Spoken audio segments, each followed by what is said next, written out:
Detalhes oficiais do Galaxy Note 10, movimentações da parceria Xiaomi-TL no Brasil, LG marcando o lançamento de top de linha e influenciadores tomando banho em lago tóxico na Sibéria. Estava numa caverna essa última semana e não conseguiu se manter atualizado com as notícias? Não se preocupe. Fique por aí que eu te explico tudo sobre essas e outras novidades. O Mi A3 é o próximo modelo da linha com Android One a ser apresentado pela Xiaomi. E ao que parece já podemos dar como praticamente certo que ele será basicamente a versão internacional do recém-anunciado CC9e. Várias fontes nas últimas semanas divulgaram imagens tanto do dispositivo quanto de sua embalagem de venda, reafirmando a presença do Snapdragon 665 e o visual já conhecido com entalhe de gota e 3 câmeras traseiras. A boa notícia é que finalmente devemos ter bateria acima de 4.000 mAh na linha com Android One, sendo esse um ponto bastante criticado nas gerações passadas. Além disso, temos ainda a porta P2 para fones de ouvido, com o Mi A3 devendo chegar ao mercado nas cores azul e branco. O Galaxy Note 10 será apresentado ao mundo no próximo dia 7 de agosto, e a Samsung corre para que tudo esteja devidamente pronto para o dispositivo chegar ao mercado o quanto antes. O novo phablet portador da S Pen foi certificado no FCC, uma espécie de Anatel nos Estados Unidos. Com isso, foi possível confirmar que ele não terá mesmo a porta P2 para fones de ouvido, além de acabar com praticamente todas as dúvidas em relação ao seu visual. O lado positivo é que rumores apontam para a presença de um novo fone USB-C direto na caixa do aparelho, que contaria com qualidade AKG e cancelamento de ruído ativo. Além disso, teríamos um carregador de 25 watts na caixa, com o Galaxy Note 10 suportando recarga wireless de 20 watts e cabeada de até 45 watts. Ainda não temos uma data concreta para a chegada do Galaxy Note 10 ao mercado, mas rumores apontam para início das vendas já no dia 23 de agosto, com preço partindo dos €999. O G8S foi oficializado pela LG durante a MWC 2019 de forma discreta, já que se trata de uma versão ligeiramente mais simples do flagship G8. Pelo visto, quem esperava pela versão mais robusta do aparelho no Brasil pode ficar desapontado, pois a sul-coreana marcou um evento para o próximo dia 24 de julho, onde apresentará o G8S no mercado nacional. Não temos informações sobre quantidade de RAM e armazenamento dessa versão que chegará aqui, ou o preço a ser cobrado pelo dispositivo, mas ao menos estão garantidas a plataforma Snapdragon 855 e as 3 câmeras traseiras, além dos curiosos gestos 3D para controle sem tocar na tela. A Xiaomi segue expandindo seu portfólio de aparelhos nessa volta ao Brasil em parceria com a DL.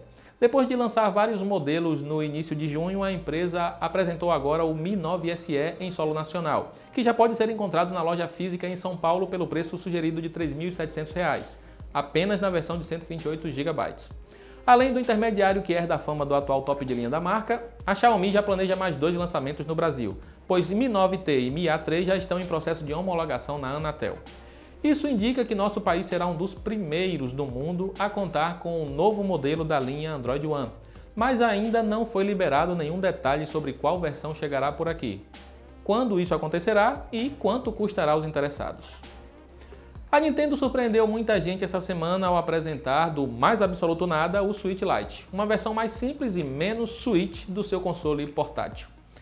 O visual mescla elementos do clássico Game Boy Advance com o próprio Switch, mas não é possível remover os Joy-Cons ou espelhar a tela para um monitor maior, sendo o Switch Lite feito exclusivamente para uso móvel.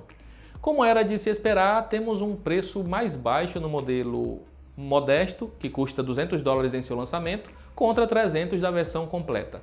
Mas a Nintendo afirma que todos os jogos lançados para o Switch com o modo apenas portátil serão compatíveis com a versão Lite. Mais uma semana e mais vazamentos a respeito da família Mate 30, que deve ser oficializada pela Huawei apenas no último trimestre do ano.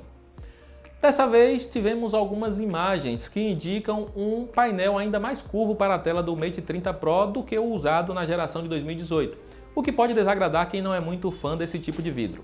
Além disso, ainda teremos um notch considerável no aparelho, indo na contramão do aproveitamento frontal cada vez maior de várias marcas.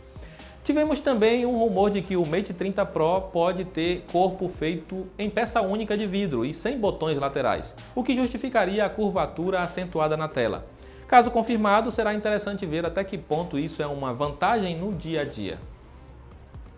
O mundo das redes sociais, em especial o Instagram, vem se tornando cada vez mais movimentado, com milhares de influenciadores digitais surgindo a cada dia em busca de seu lugar ao sol. Alguns, porém, acabam passando dos limites na hora de chamar a atenção do público, e isso pode ser especialmente perigoso se você, digamos, quiser tirar uma foto em um belo lago tóxico. É exatamente isso que algumas pessoas têm feito na Sibéria, onde um ponto de despejo de lixo tóxico de uma usina termoelétrica se tornou o mais novo point de Instagrammers, já ganhando até mesmo um local para check-in na rede social. A companhia responsável pelo local alertou que, apesar da bela cor, o lago é altamente prejudicial à saúde, podendo causar reações alérgicas sérias e outros tipos de problemas. Veremos se com isso as pessoas acabam respeitando mais as placas ou se apenas uma tragédia irá afastar de vez os curiosos. Ferramentas de reconhecimento facial estão se tornando cada vez mais comuns no auxílio das forças de segurança em diversos países. E mesmo no Brasil já se tem alguns testes avançados nessa área. Ao que parece, porém, ainda temos algum caminho a percorrer para que essa facilidade não acabe se voltando contra nós, pois qualquer falha pode causar uma situação no mínimo embaraçosa ou até perigosa. Foi isso que aconteceu essa semana no Rio de Janeiro, onde uma mulher foi reconhecida pelo sistema de vigilância e teve um alerta para sua captura divulgado. Em poucos minutos, a suspeita foi cercada e, como estava sem documentação de identificação, acabou sendo encaminhada para a delegacia.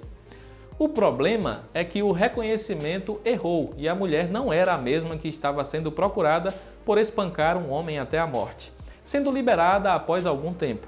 Por sorte, o erro foi percebido antes de algo pior acontecer e que isso fique de lição para que um ajuste no software seja feito.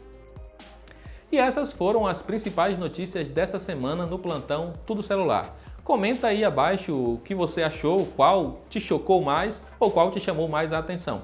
Nos vemos no próximo plantão. Um abraço e até lá!